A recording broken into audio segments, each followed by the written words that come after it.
God has ways of pulling us in, and I want to know how he bagged you, because that's my hashtag. My hashtag is why you Pause. laugh? Why you laugh? But you said how he bagged you, so I said pause. Yeah, it's the hashtag is bagged because you got bagged. I know like men use that for women, but yeah, you definitely got bagged by Christ.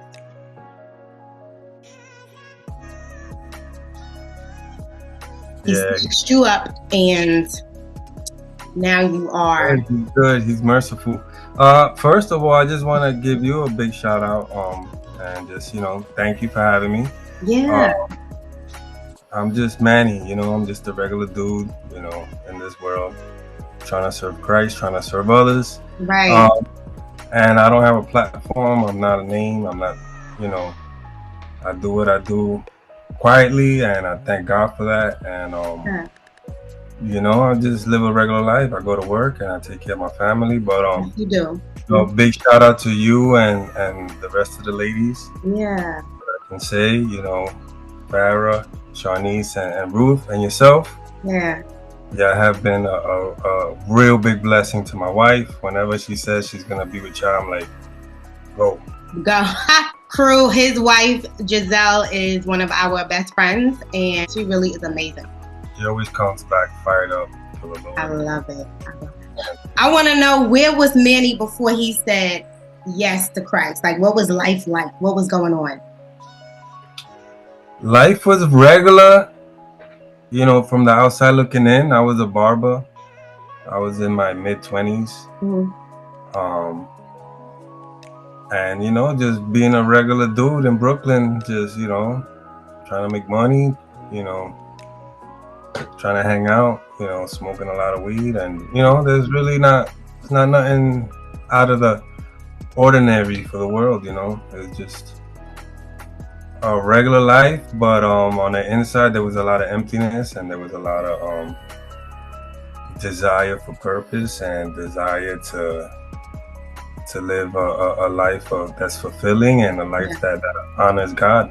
Because I was raised in church, born and raised in Brooklyn, Okay. Bushwick specifically. Shout out Bushwick. But yeah, I was raised in church, and but there was always that that pull from the world. You go to school, you go to public school, and you make friends that don't know God, and a lot of times the world shows more love than than the body. So not to say, not to bash the body or not to say anything about them, but you make really good friends in the world that are into other stuff, and stuff is enticing, and there's a lot of influences. So I just, slowly but surely, drifted away and was just doing my own thing, living for myself. So, not that this matters, this may matter, this may not. What kind of church did you grow up in? Or you in? Because I grew up Pentecostal, so we were in church every day, mostly of the week. It's kind of like we lived there, and we did I think every denomination does different things. But what was it like growing up? However, in that type of church you grew up in, and in the household that you grew up in. As far as my home life, I had a really, really, really nice and affectionate father, which is rare. Usually it's your mom. And I had, he was of age, like, he was old. So I never really felt that protection, because he was, everybody thought I was his grandson. He was 61 when I was born. So you can just imagine coming up. Right. He was, he was one of the OGs in the church. He was a great father, great example of a godly man too. Yeah. And had a lot of patience, because my mom was the opposite. Sometimes I wonder, what happened to her. And not to give any details, but yeah, my mom definitely. I would have loved to see God do something extraordinary in her life, where her personality and her character and just her attitude and her outlook on life would be different. Not to say that she was a bad person, but she suffered a lot. So, you know, but she believed, you know what I'm saying? And a lot of the things she did it for you know, out of care. You know, she cared and she did things out of love, but she just didn't know how to express it, you know. Yeah. So you talked about there was a pull, you know, the world sometimes shows more love than the actual church. You go to high school, you know, you go to junior high, you go to high school, and you know, the girls, you want to do what your homeboys are doing. You want to mess with girls. You always linking up with girls and this and that and blah blah blah and bull crap and that's, you know, the regular hood life. I was never a drug dealer. I was never in a gang. I was never, you know, I started cutting hair young. You know, so I was around it. I was constantly around it. I knew who was who did what to who. I knew everything. I knew what went on. But it didn't sit. It never sat well with me. Right. You know. I could have, you know, did so many things that who knows where I would have ended up. And I think that example that my dad gave me, but let me go but so far. You know, because I was around, you know, I had a bad attitude. I was, you know, I didn't care who was who. I would say whatever. And I know God protected me a lot of times because, you know, there's a lot of issues, a lot of problems coming up with you know, always bumping heads with people. I was in the people business, but I wasn't a good people person. And I was in a barbershop in the hood. You know how that lifestyle is. You're there, and you could come across anything. I knew so many different type of characters. You know, made a lot of good friends. I'm not telling you, like a lot of people were. You know, shout out to Williamsburg. You know, I cut hair in Williamsburg for a long time. Made a lot of good friends there. Had a lot of nice people, and a lot of guys weren't doing what, you know. They weren't doing things they were supposed to do. You know, different people for different reasons. You know, some guys did it, you know, because they needed to eat, and some guys did it because they love evil. And you know, I still had love for a lot of guys, you know, for a lot of people in the hood. But I was still caught up, you know, cursing up a storm and just living regular, you know. And that you know, a lot of drinking and smoking took place. You know. No, I hear you. You know, everybody has their own thing. I often wonder why sometimes the pull of the world is much stronger than the church, right? And I don't know, maybe it's because we live in a simple world, right? But what and I mean, you probably have already explained it, but what was it what were they showing you? What was the world showing you? I'm asking that because, yeah, I mean, maybe it's something that the church can do better with. So, the church was the place where I learned rejection. Like, I learned what rejection felt like from the church. Like, I knew what it was for you know, thinking as far back, I've always wanted to, I don't know, to be cool with God.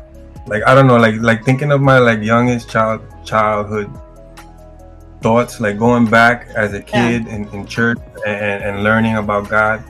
I always wanted him to, like, I just wanted to be cool with him. Like, I wanted to do whatever he wanted me to do. And you know, in the real world, not to say in life, you know, when you're a part of a church, you know, there's, you know, the steps, you know. God doesn't like it's not like my dreams were to be a pastor or to be, you know, to have some type of position in church. As a kid, I had like a lot of bad memories of people just talking crap and this and that and blah blah blah blah, and it's like after a while you don't go to church for that, right? No, I don't go to church to talk about this person or that person or make fun of, like I'll befriend the weird kid. Like I'm the type, like I would befriend the weird kid and it's okay. Yeah. saying? Like we're all God's children. But I didn't get that sentiment a lot of times, you know. Maybe I was tricked. But you would. That's the thing. I was, as you were talking, I was like, I probably would have wanted to be your friend. That's the one I want to talk to. That's the kid that I want to talk to. The weird person, the one that people are not paying attention to. And you know what, too? Going back to my attitude, if you made me feel some type of way, I wasn't the type of person that knew how to be like, all right, chill, but you get away with it, and then you could like me later. I give it to you in the moment, and you know, those things add up, you know, too. You know, Right. I let you have a nice tongue lashing, and then you ain't gonna like me for life just for disrespecting me one time. So you just go through so many different things when you're dealing with people. Yeah. And you know, a lot of time the church doesn't know how to address those things. You know, and there's a lot of cliques, and you know, there's a lot of, you know, disunity, you know, in the body. And then you make a couple good friends that's, you know, thugging it, and you running with them. Because I was, you know, I never really got into nothing crazy. Yeah, you said the Lord never let you go too far. Never. So, right. Never. He I don't know why. Because I'm like one of those Christians that's still in limbo. And I don't say it in a spiritual sense all the time. But just in circumstances that are out of my control, you know. I've done a lot to try to move my family forward and put us in a better position, and we've been it feels like I've been going through trials for years, you know. So that's one of the ways that God is just keeping me. Have you ever, during that time of feeling rejected from the church and feeling more loved by the world, did you ever kind of resent the Lord? Did you ever feel a way toward him? I think I always had a sense of how great he is, even though I didn't really believe it for me. Gotcha. But I give you great advice about him. My grandmother, I used to talk to her, and I always asked her for prayer for somebody else. And I never asked for myself. And it was always situations that I knew that if God didn't intervene, forget it. And they always were answered. Those were one of the things that I was like, you know what? God, you real, because you've proven it through this lady. You know, and even though I was in the world, and she was one of the people that I would come to her and she'd tell me, yo, you going through this and this and that, and I never even, like, before I get a word out, she's like, you feeling like this right now, and you going through this type of situation. And you know, she passed away a long time ago, so I haven't had her in my life in over 20 years. Right. But those are things that you can't deny that God is real, because you know, she wasn't a witch doctor. You know, she was one of those women that when she prayed, you didn't want to turn the TV on in the house, because you just want to let the glory. Wow. Well, you are living this life, right? Pre-Christ. At what point do you start to maybe feel that pull to come to him?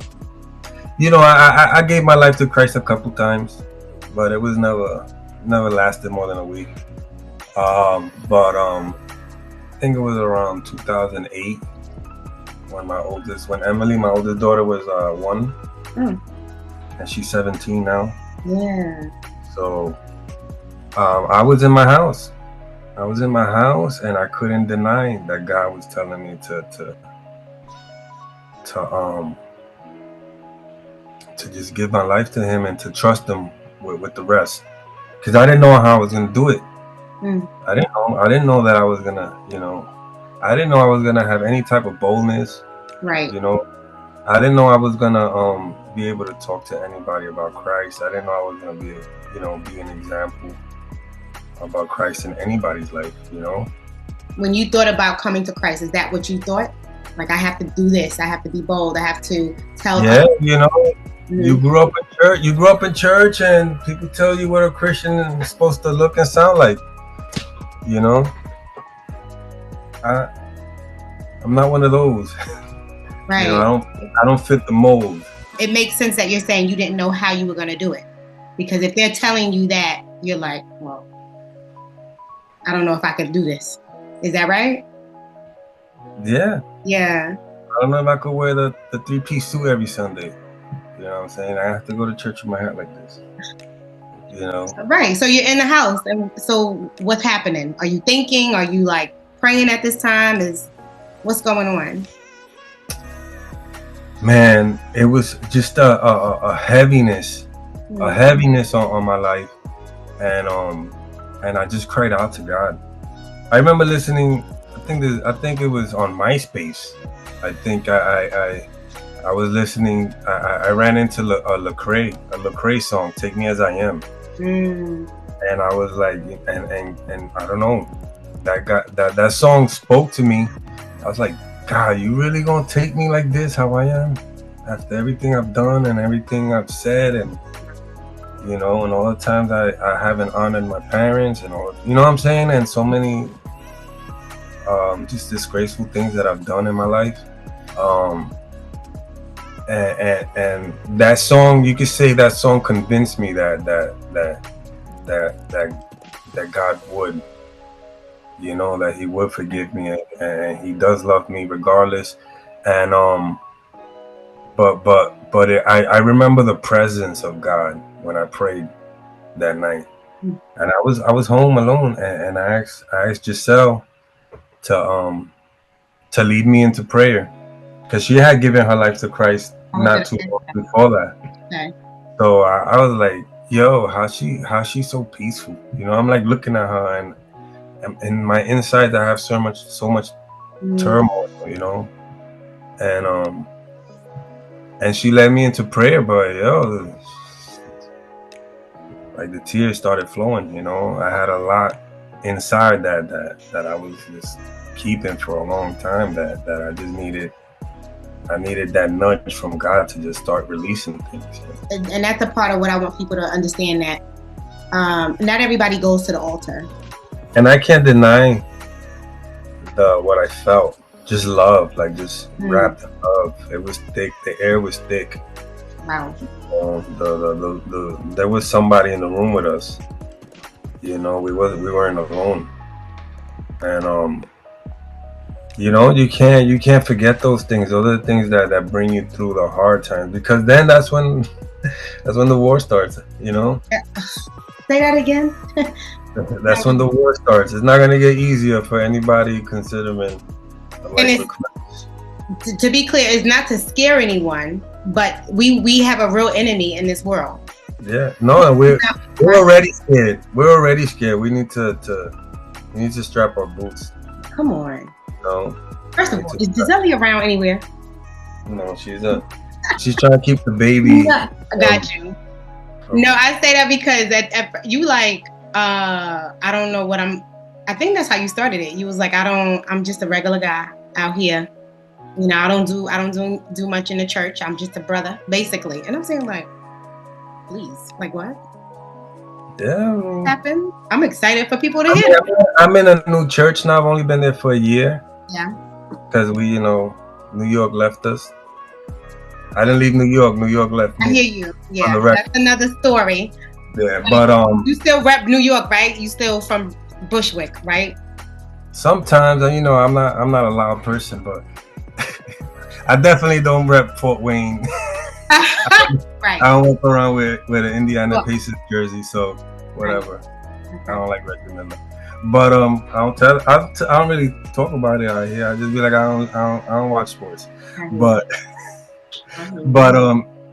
you know, getting back, I've been in a church here for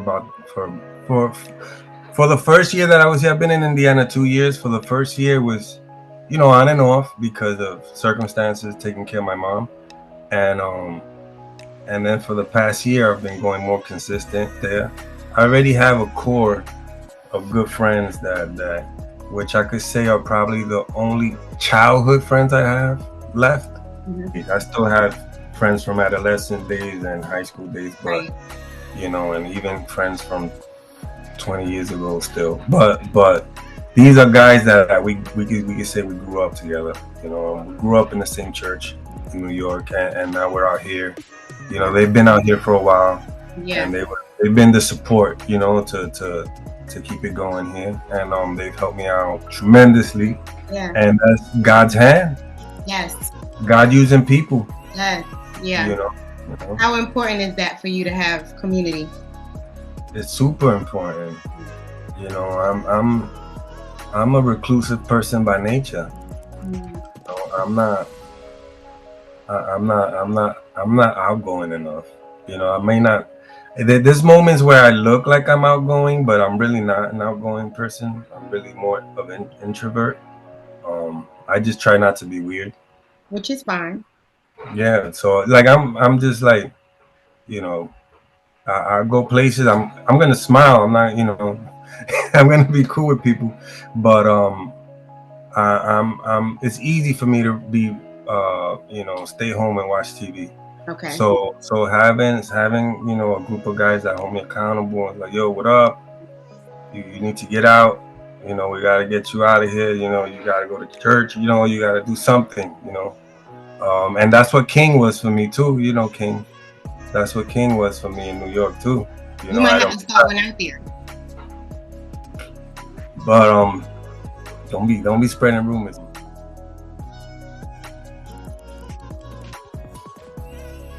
This is a dude that had a lot of up and downs in my life. So wait till now, a lot of up and downs. You know, there was a season in my life where the people that know me from that season was like, nah, he ain't Christian. Wow.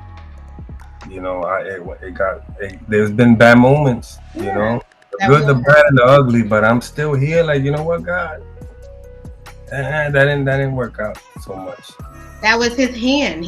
I just like that you said that, because he'll do that. I've felt like that many times. I'm like, you ain't gonna let me go too far. Like, as much as I've tried more so when I was a little bit younger. I'm like, yeah, you won't let me get to a place where I'm just too far gone. Yeah, no. And nobody really is. Nobody really is, but thank God for conviction. Yeah. Won't let us go and lose more of ourselves out there to the world. Yeah. You know, or end up in situations that you know that impact, you know, our lives in a real bad way, you know, or others. So I thank God that He's kept me. A lot of different situations where, you know, I coulda, woulda. Yeah. Something spoke to me and was like, nah, man, don't go that route. Just, you know, it's better to keep your little boring life and just, you know, and just be good with God, you know. Yeah, I hear you. Stay in right standing with God, you know. There's a scripture that talks about, could be butchered. I'm always butchering scripture. It just talks about living that, Lord, forgive me, that meek, that quiet life. There, you know, there is one, but I forgot where it's at. Yeah.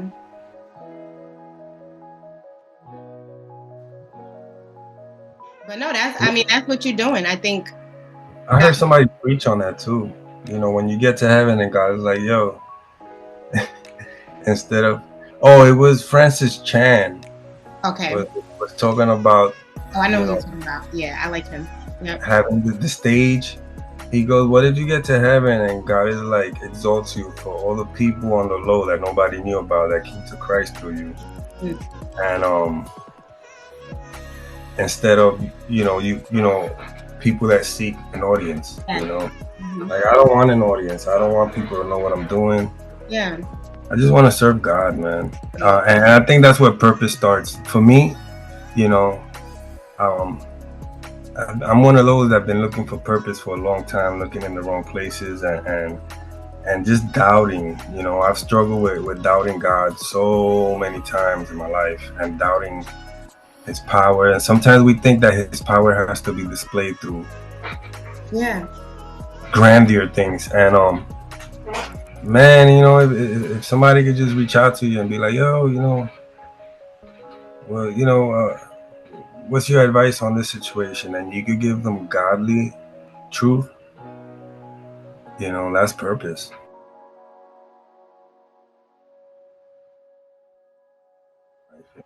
I did it many times as a barber.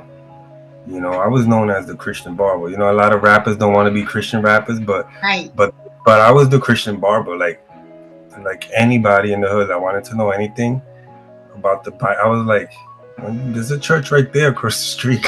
They come to me and ask me about the Bible and you know, and ask me what I think about certain things and certain topics. You know, so Yeah, and that's the thing. You are the church. I love what's his name? Carl Lentz, right? I used to listen to him all the time, and he had this saying, "Occupy all streets." I think I'm saying it right. His point was, everywhere you go, be a light. Everywhere, whether it's like you said in the barbershop, that's the church could be there because you are the church. That's where you are. The church could be the actual church building, people that are in there. Wherever you are, if it's in the bank, if it's at the corner store, wherever you are, represent God. So you could be walking through Target, you could be a light to somebody. yeah, it doesn't matter, and it doesn't have to be. And you know, thank God for these guys that go around preaching and praying and doing these things. Like I admire them. You know, and really, you know, proclaiming the gospel. You can see all these guys that go to the worst areas that you can think of and to proclaim the gospel and to win souls. But sometimes there's a lot of us too that you know that we're here and we're here to serve.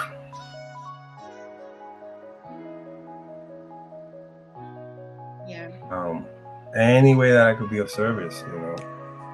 yes, If I'm, you know, if I have the resources or if I'm available or I just to talk about anything, I'm available, you know. But I did it for a long time, and I'm in like in a season where I need to be poured into. You caught me in a time where I'm being poured into, and I was nervous about this interview because yo, like I was like, yo, what do I have to say right now? Like, you know? First of all, the first 5 minutes, I was like, he preaching already. It's like, well, wait. And I say that, crew, because like he said, he can be very introverted. So this is definitely new, not only to the audience that will be watching this, but to me. So I'm like, but you're literally, you saying you need to be poured in. I'm like, you pouring into me. I'm like, you don't know what I'm like, I can see outreach. I don't know if they I mean, I'm sure your church has that. I'm like, outreach this is it right there. And I'm sure you have other gifts and talents that the Lord will reveal to you. But I'm like, this is all outreach right here. And it's not, you know, because when I think of outreach, I think of people who don't want to be really seen. They want to just give, like behind the scenes, like whether it's through pantry, whether it's through telling someone about Christ. It's like, yeah, do that. Share finances. Yeah, exactly. Helping somebody out. Yep. I want to know, when has God shown himself real to you? Like, is there a moment when you're like, this gotta be God? Aside from all the times that he just saved my life from car accidents and you know, getting shot at, or you know, just stuff that was very traumatic but we thought was normal in the hood. Wow. But you know, I never got shot at, let me be clear, but there was more than one situation where it could have went that way, and it didn't, and God was good. You know, God was good. But also just recently, we you know, over a year ago, when I was gonna start my new job, I borrowed a car because, you know, now we're in Fort Wayne, Indiana, and you need a car for everything. You know, in New York, we had one car and we were good. You know, if Giselle needed it, I'd take the train or whatever.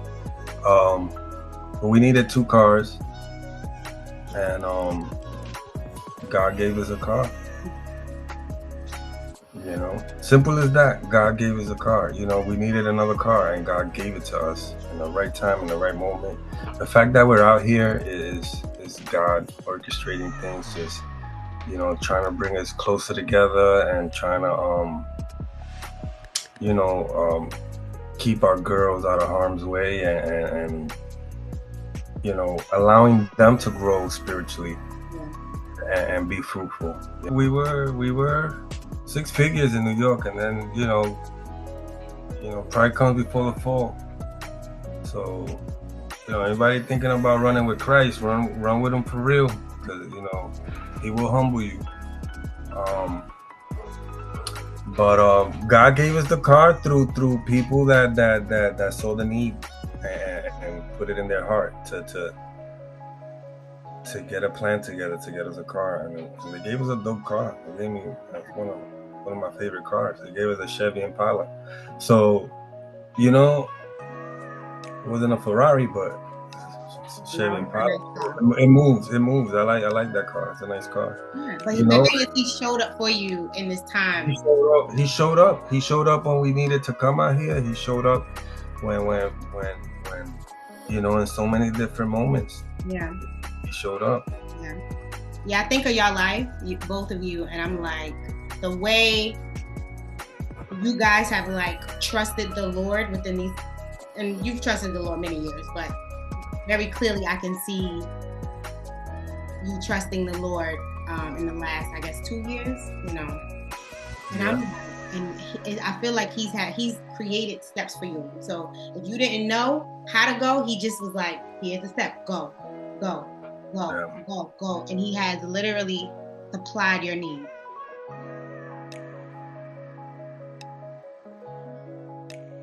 There's sometimes you know how the saying goes, faith without works is dead, but sometimes you do and you do and you do, and sometimes you have nothing left but to have faith. Sometimes there's nothing you could do. Sometimes God just wants to show off, and that's okay, because when he shows off, he's glorified. And I'm just gonna walk away. No, sometimes he just gonna show off. He does it. He just does what he got to do and what he wants to do, because he loves us. And if there's anything that people could take away from this, is that God loves you. He loves you beyond your most wicked desire. Because we are wicked. Yeah. People need to understand that we're wicked, and if God left us to ourselves, we would run far from him. And he still chases us with a love and a mercy and grace that is everlasting, so. That's so funny. I often look at my kids in my room sometimes. I like for them to be very independent. So just watching them like help each other, or you don't have to ask me to use the sharpener. Just go, like just do, right? And then sometimes I'll go to my co-teacher and be like, could you imagine if they were just operating this? This would be chaos if they were here by themselves. But God has placed us there as teachers to steer them in the right direction. But you're right. If he wasn't here, we would be messed up. We need his guidance. Yeah, that's one of the things that I wish a lot of people would recognize, that we are wicked, whether you're Christian or not. We are wicked. It's only by the blood of Christ that we are set free, and washed and redeemed and forgiven.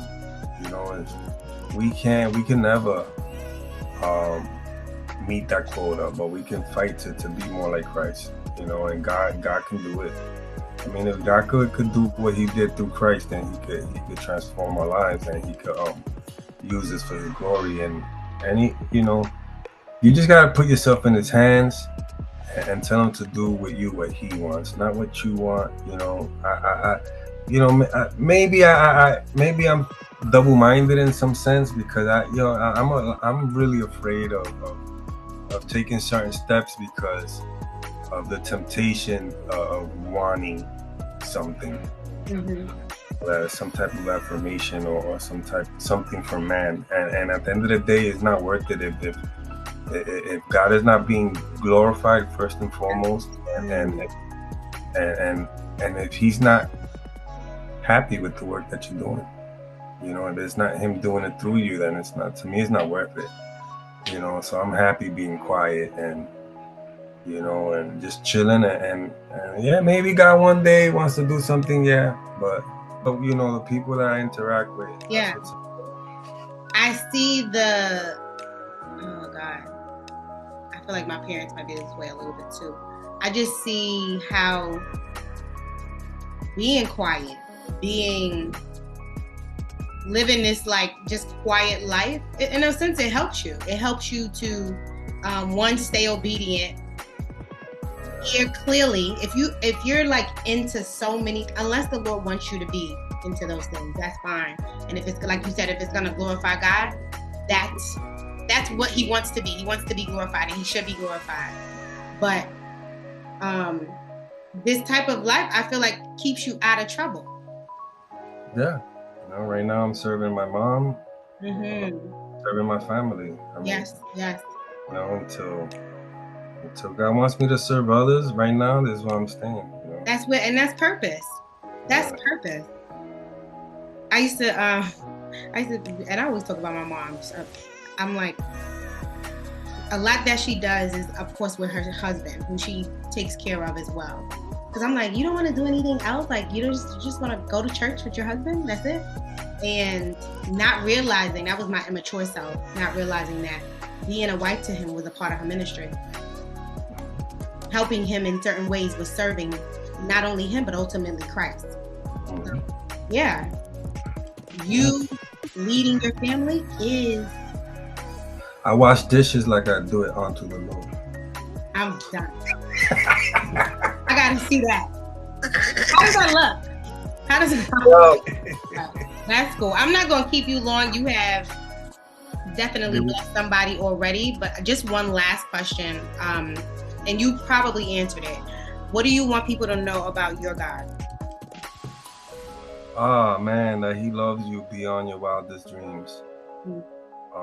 God is love. He's the definition and the essence of what love is, and we'll never know love outside of God. We may know human love. We may know you know, we may know a lot of things that we may confuse with love, but God is awesome. He wants the best for you. I hope that you can trust in him, you know, and by God I mean Jesus Christ alone. There's no other way. You know, can I share one of my favorite Bible scriptures? Psalms 1. Blessed is the man that walks not with the counsel of the ungodly, nor standeth in the way of sinners. And I don't like this King James version. What's your favorite version? I don't have a favorite version. I got ADD. So for all you people that say, yo, I'm not good at reading, I'm not good at reading either. I really need God to like. No, so what version are you going to? I just chose the amplified version. Okay, that's my favorite. I ain't gonna lie. So you're gonna edit a lot of stuff out of it. I think they should hear this. This is fine. Okay, go. Blessed is the man who does not walk in the counsel of the wicked, nor stand in the path of sinners, nor sits in the seat of the scoffers, but his delight is in the law of the Lord, and on his law, right, he meditates day and night. And he will be like a tree firmly planted by streams of water, which yields its fruit in its season, and its leaves does not wither, right? And in whatever he does, he prospers. The wicked are not so, but they are like the chaff, which the wind blows away. Therefore the wicked would not stand in the judgment, nor sinners in the assembly of the righteous. For the Lord knows and fully approves the way of the righteous, but the way of the wicked shall perish. And it's not to scare nobody, but we living in a time where we need to be serious about Christ. It's not, yeah, God understands. Yo, I'm tired of hearing that joke. God is a God killer. I don't know where I heard that also. God will kill your gods. Yes. You guys lighting candles and praying to other, God is gonna kill your gods. He's gonna decimate them. And he's gonna take all their followers and he's gonna send them into the same hell. People need to repent and lean on Christ, because he's the one. And you know, and one of my other, I want to share another one because I don't want to leave it so grim. Yeah. Which is one of my favorite verses in the Bible, which is found in Jude, chapter 1, verses 22 and 23. And have mercy on some who are doubting, save others, snatching them out of the fire. And on some have mercy, but with fear, loathing even the clothing spotted and polluted by their shameless and immoral freedom. So, you know, we need to love the world, but we need to hate sin. Yes. And we need to not be afraid to let them know, you know, what God doesn't like, and share the truth. You know, to share the truth with them and let them know that God still loves them, but we're not going to partake in the nonsense, you know. Let me tell you, brother, my heart is full. When I say full, full. Like, as you were talking, I was like, I'm probably going to listen to this one about 3 more times. Yeah, for sure. I'm excited to put this episode out, honestly. Yeah. Thanks for having me. Thanks for thinking about it. This has been just as much needed for me, you know. Yes. Lord knows. He knows. Lord knows. Really, what's next? Sometimes you need to get into this type of conversation, you know, to get that engine running, you know, to get the fire started, you know. Yeah. So we gotta light the fuse, you know. I'm gonna be calling y'all in like a month just to see where you are at this point. Like, what's happening now? Yeah, may God be glorified in a month from now. Yes. Thank you so much, Manny. I appreciate you. I appreciate your family. I'm excited to see what God does with you next, honestly. You got it. Thank you. We'll talk. Thanks for challenging me today. Yes. Enjoy your night. You too.